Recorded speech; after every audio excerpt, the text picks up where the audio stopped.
Kilometre আপনারা সেখানে পিছু পরিত রনি ভাই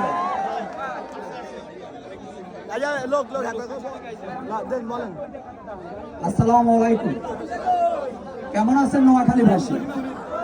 আপনারা কি ভালো আছেন? আমার মনে হয় আপনারা ভালো নাই। কি জন্য ভালো নাই? কারণ আমরা শান্তিপূর্ণ দাবিতে কালকে ঢাকাতে আমাদের যে মানুষগুলো গেছে ওই বাইকগুলারে তারা ৬টা বাজে যেভাবে হয়রানি করছে, এটা কি তাদের উচিত হয়েছে? বলেন উচিত হয়েছে? তারা কি বোঝায়? বাড়ির কারাগে চাইলে কুত্তা যেরকম কেউ কেউ করে কুমিল্লাবাসী এটা দেখাইছে, কেউ কেউ করছে।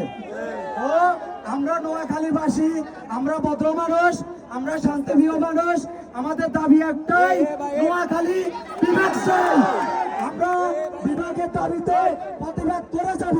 কুমিল্লাবাসীকে বলতে চাই, তালবাল করে চলবে না।